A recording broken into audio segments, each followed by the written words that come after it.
एक छोटा सा गांव जहां मिट्टी के घर हैं और चारों ओर खेत फैले हुए हैं। गोपाल का घर बहुत साधारण है, जिसकी छत खपरैल की है और दीवारें कच्ची हैं।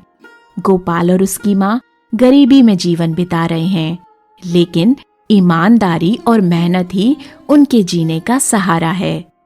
माँ, आज फिर खेत में काम करने जाऊंगा। हमें कल के लिए कुछ पैसे चाहिए होंगे ताकि दवा और राशन ले आ सकूं। हाँ बेटा, तू जा, पर ध्यान रखना, ज्यादा देर मत करना। तुझे रोज इतना काम करते देख मेरा दिल रोता है, लेकिन तेरी मेहनत ही हमारी सबसे बड़ी पूंजी है। माँ, चिंता मत कर, जब तक हाथ पैर चल रहे हैं हम भूखे नहीं मरेंगे। भगवान पर भरोसा रखो। गोपाल सिर पर बोझा लादे जा रहा है। रास्ते में उसे कुछ चमकता हुआ दिखाई देता है। अरे, ये क्या है? कुछ चमक रहा है। लगता है कोई सिक्का गिरा पड़ा है।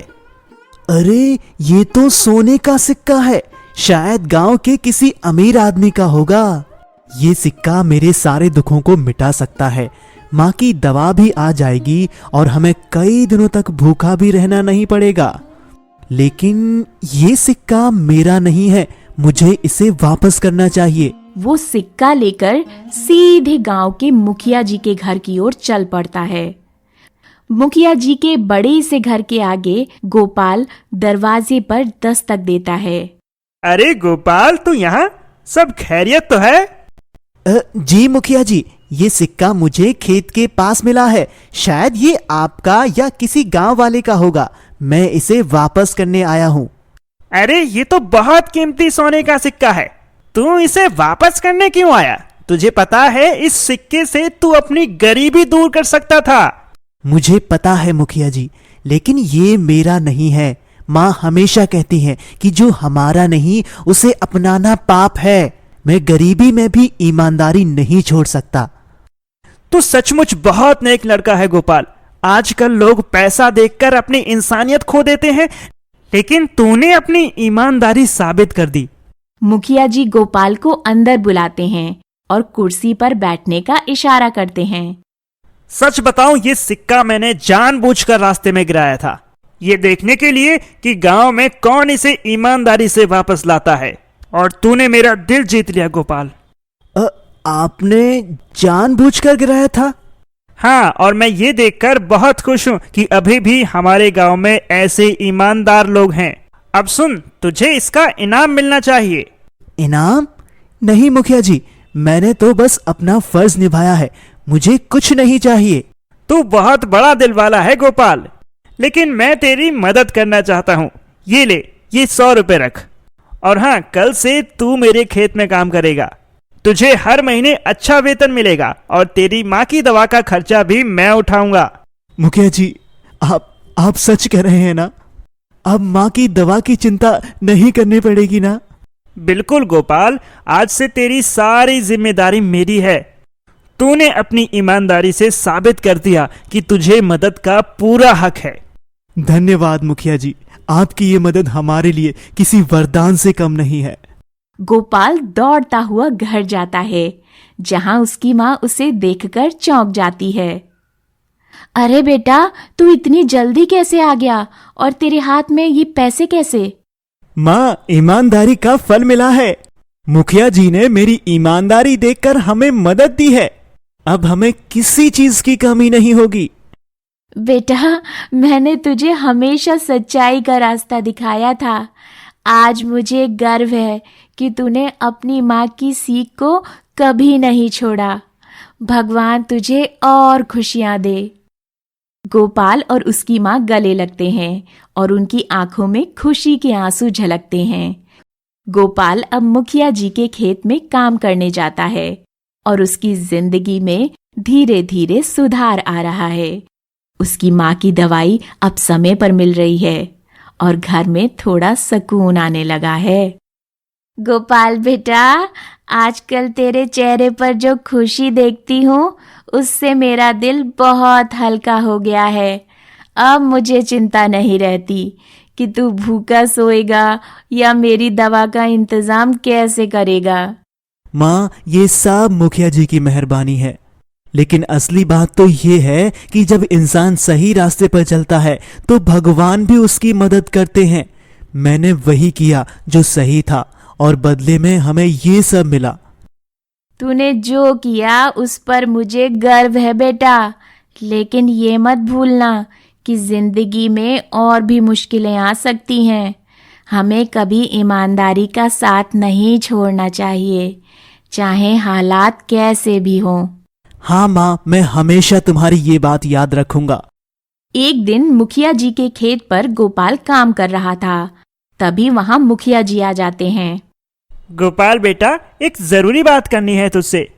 जी मुखिया जी, कहिए क्या बात है। देखो गोपाल, अब तुमने हमारे खेत में काम संभाल लिया है और मुझे तुम पर पूरा भरोसा है, इसलिए मैं चाहता हूँ कि तुम हमारे खेत का पूरा प्रबंधन अपने हाथ में ले लो। इसमें मेहनत तो लगेगी, लेकिन तुम्हारी आमदनी भी बढ़ेगी। मुखिया जी, आप मुझ पर इतना भरोसा करते हैं, ये तो बहुत बड़ी जिम्मेदारी है। हाँ गोपाल, मैंने देखा है कि तुम काम में ईमानदार और मेहनती हो। ऐसे लोग कम मिलते हैं जिन पर भरोसा किया जा सके, इसलिए मैं चाहता हूं कि तुम ही खेत का पूरा ध्यान रखो। मैं बाकी कामों में व्यस्त हो जाता हूं और तुम्हारे बिना ये खेत ठीक से नहीं चल सकता। मैं पूरी कोशिश करूंगा मुखिया जी, आप जैसा कहेंगे मैं वैसा ही करूंगा। और हाँ, तुम चिंता मत करो, तुम्हारी मेहनत का पूरा इनाम मिलेगा। मैं तुम्हारी मजदूरी भी दोगुनी कर दूंगा और तुम्हारे घर की बाकी जरूरतों का भी ध्यान रखूंगा। धन्यवाद मुखिया जी, आपके भरोसे को मैं कभी टूटने नहीं दूंगा। कुछ महीने बीत जाते हैं। गोपाल खेत की पूरी देखभाल करता है और मुखिया जी के खेत में अब और ज्यादा फसल होने लगती है। गांव के लोग गोपाल की तारीफ करने लगते हैं। बेटा, आजकल लोग तेरी तारीफ कर रहे हैं। मुखिया जी भी तुझसे बहुत खुश हैं। अब तू खुद का भी कोई काम क्यों नहीं शुरू करता? माँ, मैं भी यही सोच रहा हूँ। अब जब हमारे पास थोड़ा पैसा जमा हो गया है तो क्यों ना मैं कुछ जमीन खरीद कर अपना खेत शुरू करूँ। खुद की मेहनत का फल सबसे अच्छा होता है। बिल्कुल बेटा, बिल्कुल, लेकिन हमेशा याद रखना, अपनी मेहनत से कमाया हुआ ही असली सुख देता है। तुझे कभी किसी का हक नहीं छीनना चाहिए, जैसे तूने पहले किया था। ईमानदारी ही हमारी सबसे बड़ी पूंजी है। हाँ माँ, मैं हमेशा तुम्हारी ये बात याद रखूंगा और अपने खेत के साथ साथ गांव के बाकी लोगों की भी मदद करूंगा, जैसे मुखिया जी ने हमारी की थी। गांव की पंचायत लगी थी, जहां गोपाल कुछ जमीन खरीदने के लिए आता है। गांव के कुछ लोग और मुखिया जी भी वहां मौजूद थे। अरे गोपाल, अब तू जमीन खरीदने आया है? ये देखना कितना सुखद है कि तूने इतनी जल्दी तरक्की कर ली। मैं तुझसे कह रहा था कि ईमानदारी से काम करने वाला इंसान कभी पीछे नहीं रहता। सच में मुखिया जी, गोपाल जैसे लोग ही गांव का नाम रोशन करते हैं। मुखिया जी और आप सबकी दुआओं से ही ये सब संभव हुआ है। मैं बस यही चाहता हूँ कि मेरे पास जो भी हो उसे सही तरीके से हासिल करूँ और दूसरों की भी मदद कर सकूँ। ये सोच बहुत अच्छी है गोपाल। अब तुझे अपने खेत में भी मेहनत करनी पड़ेगी, लेकिन मुझे यकीन है कि तू इस जिम्मेदारी को भी अच्छे से निभाएगा। कुछ समय बाद गोपाल अपना खुद का छोटा सा खेत संभालने लगता है। उसकी माँ अब खुश रहती है और गोपाल के जीवन में स्थिरता आ जाती है। वो अपनी ईमानदारी और मेहनत के बल पर तरक्की करता है और गांव में सम्मानित हो जाता है। देख बेटा, ईमानदारी और मेहनत का फल हमेशा मीठा होता है और तूने कभी गलत रास्ता नहीं चुना और आज तुझे इसका इनाम मिला है। मैं बहुत खुश हूँ कि तूने अपनी गरीबी को अपनी मेहनत और ईमानदारी से हराया। माँ, ये सब तुम्हारी दी हुई सीख का ही नतीजा है। अब मैं चाहता हूँ कि गांव के और लोगों की भी मदद करूँ ताकि वे भी अपनी मेहनत से आगे बढ़ सकें। बिल्कुल बेटा, यही सच्ची तरक्की है। जब हम खुद के साथ दूसरों की भी मदद करें तभी असली खुशी मिलती है। गोपाल का छोटा सा खेत जहां अब वो खुद काम करता है। उसके खेत में लहलहाती फसलें हैं और उसकी माँ अब स्वस्थ है। गोपाल गांव के लोगों के बीच एक आदर्श बन चुका है, लेकिन उसके मदद करने की सोच अब और भी बड़ी हो गई है। बेटा, अब हमारा खेत भी अच्छा चल रहा है। तुझे देखकर लगता है कि भगवान ने हमारी ईमानदारी का असली इनाम दिया है। पर तू अब किस बात की सोच में डूबा है? माँ, मुझे लगता है कि अब समय आ गया है कि मैं कुछ बड़ा करूं। गांव के और भी गरीब लोग हैं जो हमारी तरह मुश्किलें झेल रहे हैं। मैं उनकी मदद करना चाहता हूं। बिल्कुल बेटा, यही सोच सबसे बड़ी दौलत है। दूसरों की भलाई में ही असली सुख है। पर तू क्या सोच रहा है? माँ, मैं चाहता हूँ कि गांव में एक छोटी सी मंडी शुरू करूं, जहां गांव के किसान अपनी फसलें बेच सके और उन्हें अपने दाम खुद तय करने का हक मिले। इससे हमें बिचौलियों से छुटकारा मिलेगा और हर किसान को उसकी मेहनत का सही दाम मिल सकेगा।